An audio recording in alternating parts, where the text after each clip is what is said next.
I never thought a single glance from a stranger could make my stomach drop and my skin crawl. But that night, I realized how quickly a normal evening could spiral into something unforgettable and terrifying.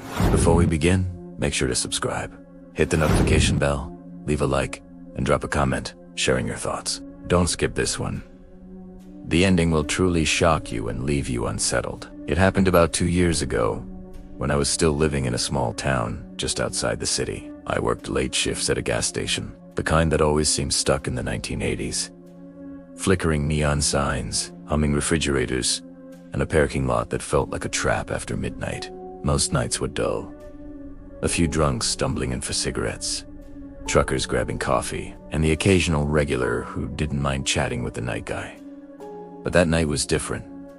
It was close to 2 a.m., and the lot outside was empty. The highway beyond stretched into blackness, with only the occasional set of headlights slicing through the silence. I was restocking shelves near the back when I heard the automatic door creak open. At first, I thought it was just another trucker.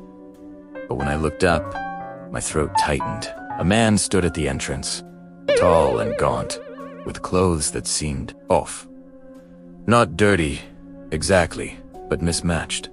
Like he'd thrown them on without thinking. His jacket was too big for him, sleeves dangling past his thin wrists, and his eyes, I swear they locked onto me the second the door slid shut, as if he'd been waiting for me specifically. He didn't move.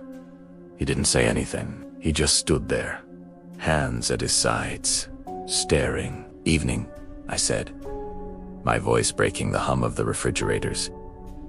He didn't respond. Slowly, almost mechanically, he turned his head and scanned the store, like he was taking inventory. Then, without a word, he began walking down an aisle. His steps echoed on the dirty linoleum, deliberate and steady. I pretended to focus on the candy shelf, but my hands were shaking. Something about him felt wrong, like he wasn't just a customer, like he wasn't here to buy anything at all. Minutes passed. He drifted between aisles, never picking anything up, never breaking his silence. Each time I glanced over, his head would be slightly tilted, like he was listening for something I couldn't hear. Finally, he approached the counter. My chest tightened as he stepped closer, placing both hands flat on the glass. His nails were yellowed, almost claw-like, and he leaned forward, so close I could see every line etched into his hollow face. "Do you live around here?" His voice was soft, almost a whisper, but it sent a chill straight through me. I forced a smile. "No, just work here." He stared, unblinking. The silence stretched so long I thought I'd scream. Then he smiled. Not a friendly smile, the one that twisted his thin lips into something mocking. "Almost hungry. You shouldn't be here at night. Bad things happen here after dark." My blood ran cold. I tried to laugh it off, muttering something about long shifts and bills to pay. But he didn't laugh. He just kept smiling, eyes fixed on me like a predator watching prey. Suddenly, he reached into his oversized jacket. My heart nearly stopped. My mind screamed gun, knife, something. I froze, unable to move. But instead of a weapon, it poured out, a crumpled receipt.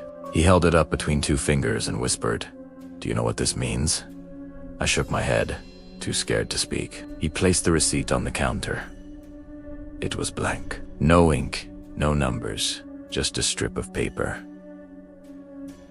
"I keep all of them," he sighed softly. "Each one means something. This one's for you." Then, without another word, he turned and walked out. The automatic doors opened and closed, leaving me standing there with my pulse hammering in my ears. I rushed to the window, expecting to see him heading to a car. But the lot was empty. No taillights, sound of an engine. He was just gone.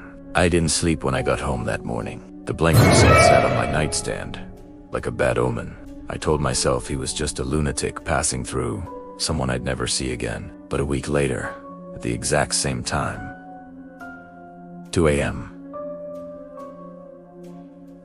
the doors creaked open again, and he came back.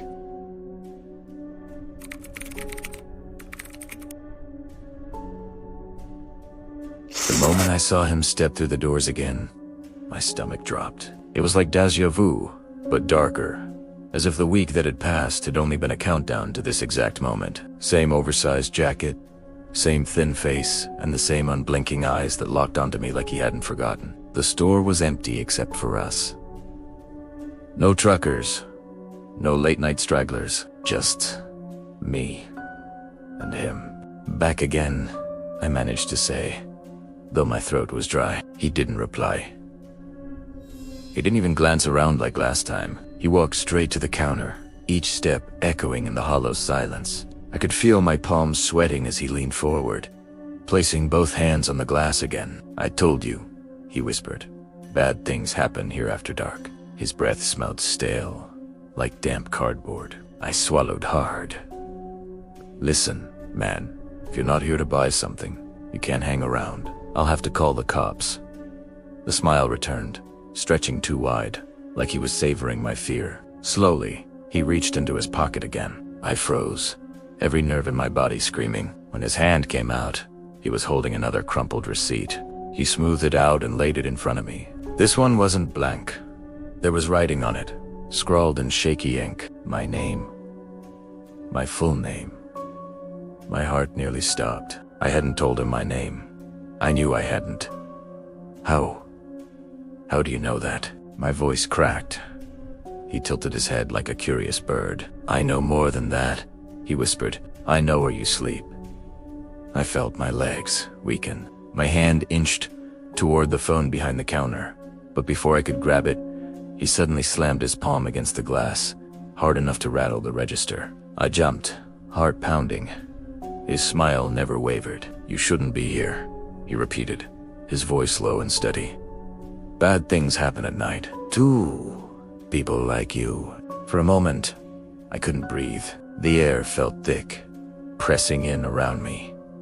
Finally, I found my voice. "Get out. Now." He didn't move. He justo started, and for the first time, I thought I saw something flicker in his expression. Not anger, not sadness, but something colder. Something like amusement. Then, as suddenly as he came in, he turned and walked out. No purchase, no goodbye. Just slipped through the doors and vanished into the night again. I grabbed the phone immediately and called the police. My hands were shaking so badly I nearly dropped it. They promised to send a car around to patrol, but by the time anyone showed up, he was long gone. I didn't sleep again that night. The second receipt sat next to the first on my nightstand, the ink of my name glaring at me in the dark. Over the next few nights, I lived in a constant state of dread. Every sound outside my window made me jump. Every shadow stretched longer than it should have, but he didn't come back. Not right away. It was on the fifth night, just after I'd started convincing myself it was over, that I heard it, the sound of the automatic doors opening. I froze. It was those AM again. My chest tightened as I peeked around the corner. There he was, but this time, he wasn't alone. At first, I thought my mind was playing tricks on me, but no. Another figure trailed just behind him, shorter, dressed in dark clothes, face hidden beneath a hood. They both moved slowly, deliberately, until they reached the middle of the store. The tall man glanced back at his companion, and then at me. That smile, the same twisted grin, spread across his face. He raised one finger to his lips, signaling me to stay quiet. I couldn't move. My body felt paralyzed. The hooded figure began pacing up and down the aisles, while the tall man stayed rooted in place, eyes locked on mine. Neither of them said a word. The silence was unbearable, punctuated only by the hum of the refrigerators and the faint buzz of the fluorescent lights. Finally, the hooded figure returned to his side, and together, they walked toward the counter. My hands shook as I backed away, bumping into the shelves behind me. The tall man leaned forward again, so close I could see the veins in his eyes. "You understand now," he whispered. "You don't belong here." He slid another receipt across the counter. My shaking hands picked it up. This one had an address scrawled on it, my address. Before I could react, they both turned and walked out, disappearing once again into the night. I don't know how long I stood there, staring at that scrap of paper. But eventually, I realized something terrifying. They knew where I lived.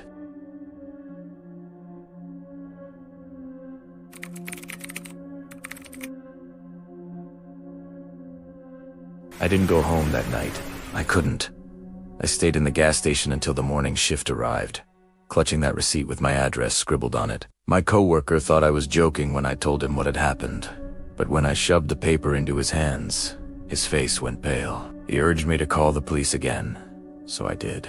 This time, they actually sent someone to my apartment to check things out. The officer walked the perimeter, shined his flashlight around, and told me everything looked fine. A suggested he probably had a customer messing with me, but I knew, deep down, this was more than a prank. Still, I couldn't just abandon my home. That night, I locked every door, double-checked every window, and left the TV on for background noise. I lay in bed, staring at the ceiling, my body rigid with dread. Hours crawled by. Midnight passed, then 1 o'clock. By 2 a.m., my eyelids felt heavy. Against my will, I drifted off. I woke up to the sound of a knock. Not on the door, on the window. On the window. My body went rigid. The knock came again, louder this time. 3 sharp taps, like fingernails against glass. I turned my head slowly toward the sound. There, framed in the faint glow of the streetlight, was the tall man's face. He was standing outside my bedroom window, smiling that same twisted smile. His pale skin seemed to glow in the dark, and for a horrifying moment, our eyes locked. I couldn't breathe. Then, movement. A second figure appeared behind him. The hooded one. Together, they stood in silence, just watching me. I scrambled out of bed, grabbed my phone, and dialed 911 with trembling hands. The operator answered, but before I could get more than a few words out, the hooded figure lifted a hand and pressed a single finger to the glass. The same gesture the tall man had made before. Silence. Absolute silence. And then, as if nothing had happened, they both turned and walked away into the night. The police arrived 20 minutes later. Of course, by then, the yard was empty. The officer checked around and said there were no footprints, no signs anyone had been there. I showed him the receipts, begged him to take them seriously, but he only shook his head and told me to get some rest. Rest? How was I supposed to rest after that? For the next few nights, I didn't sleep at all. I moved from room to room, keeping every light on, clutching a kitchen knife like it would somehow protect me. But they didn't come back. At least, not right away. Then, one evening, as I pulled into my driveway after another long shift, I noticed something wedged under my windshield wiper. My stomach twisted as I stepped out and pulled it free. It was another receipt. This one had just 3 words scrawled across it. "We are inside." My heart nearly stopped. I dropped the paper like it was burning me and rushed to my front door, fumbling with the keys. Inside, every light was off, though I knew I had left them on. My entire body was shaking as I crept through the apartment, flipping switches, checking every corner. The place was empty. Nothing seemed touched, but the silence was suffocating, like the walls themselves were holding their breath. I barricaded myself in my bedroom that night, clutching the knife, my phone, and every ounce of courage I had left. Hours passed, each one heavier than the last, and just when I thought maybe I'd imagined it all, I heard it. Not a knock. Not footsteps. Alav. It was fine, muffled, but unmistakable. A low, rasping chuckle coming from somewhere inside the apartment. My blood froze. I couldn't tell where it came from. The hallway, the kitchen, maybe even the closet. But it was there. I dialed 911 again, whispering frantically to the operator. As I spoke, the laugh stopped. Silence fell. Deafening, crushing silence. By the time the police arrived, once again, there was nothing. No intruders, no signs of forced entry, nothing they could act on. They searched the place from top to bottom and told me to consider getting a security system. That was the last night I ever stayed in that apartment. The next morning, I packed everything I could into my car and left. I didn't even break the lease. Just left. I still have those receipts. 4 of them in total. Each one dirtier and more crumpled than the last. Sometimes I think about burning them, but I can't. Part of me believes that if I destroy them, something worse will happen. It's been over a year now, and I've moved twice since then. But every night, when the clock creeps toward 2 a.m., I feel it. That same dread crawling up my spine. And sometimes, when I close my eyes, I swear I can hear that laugh again, faint and muffled, like it's waiting for me in the dark. Because bad things really do happen at night, and I don't think they're finished with me. Thank you for listening. If this story chilled you to the bone, don't forget to like the video. Leave a comment with your own thoughts or experiences, and subscribe with notifications on so you never miss another terrifying encounter. Trust me, the next story will leave you just as unsettled